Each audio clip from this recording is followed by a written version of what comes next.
Hello, fellow nerds. My name is Taylor Salan, and welcome to the very first episode of Nerd News Weekly, a rapid-fire news show with one goal: to inform you of all the week's most important news-related nerd items in 5 minutes or less. So without further ado, let's start the timer.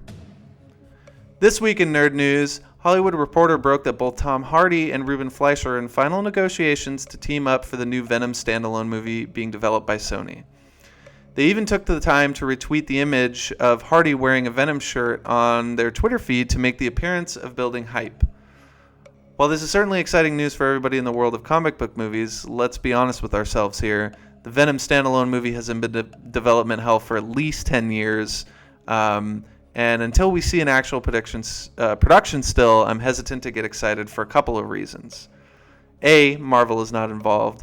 B, Tom Hardy is a little too old to play Eddie Brock in my opinion. And C, this is really meant to be a haphazard, DC-esque attempt at jump-starting a cinematic franchise with little to none of the hard work involved needed to make this universe successful.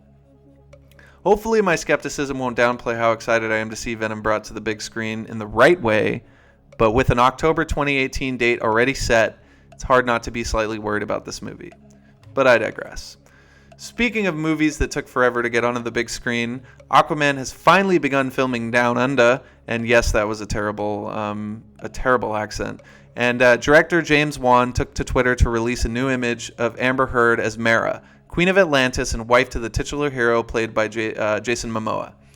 The color in this image is actually what's really striking about it, and it really has more of a comic book feel than any of the DCU movies thus far. Which is quite the stark contrast to what we saw in Zack Snyder's drab Justice League trailer. And of course this image is only a set photo and doesn't really represent the final look of the movie after color correction and all that, but it certainly is a good sign. I'll let you be the judge. The search for a director for the Flash movie continues. And to no one's surprise, both Mark Webb and Sam Raimi have passed on offers to direct the DCU standalone film. I'm pretty sure no one believed that either after both of these guys had directed franchises in the past, that they would go down that road again. But Robert Zemeckis is now the frontrunner to direct the first live-action Flash film. Can we have some more inspired choices, please? Dr. Strangehelmer Scott Derrickson has signed on to direct the pilot for TNT's adaptation of Snowpiercer, which will star Tony Award-winning actor Daveed Diggs. The French novel was previously adapted into a wonderful little movie by Bong Joon-ho that starred Chris Evans, Tilda Swinton, and a whole slew of other great character actors. Derrickson's background in horror films proves to be a really unique combination with the source material, but I'm still not 100% sold on this one. In other TV news, Variety is reporting that Arrested Development is coming back for yet another season and is expected to arrive sometime in 2018. It's hard to believe that it's actually been 4 years since the last season and the show arrived on Netflix, and despite your thoughts on the structure of Season 4, it's hard not to get excited for more Bluth family shenanigans. Jason Bateman has already officially signed on to star, and the original cast is expected to return. And in our final piece of news, the Austin Statesman is reporting that a man is suing his date for texting during a recent screening of Guardians of the Galaxy 2. Yeah, you heard me right.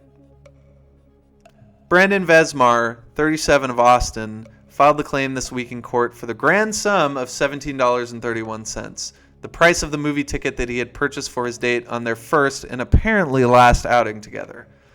In an odd turn of events, Alamo Drafthouse CEO Tim League has offered a $17.13 gift certificate in order to settle the lawsuit for him. Although the petition claims that, quote, while damages sought are modest, the principle is important as the defendant's behavior is a threat to civilized society, end quote.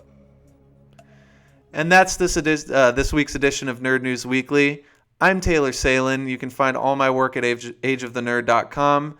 Thank you so much for watching, and we will see you next time.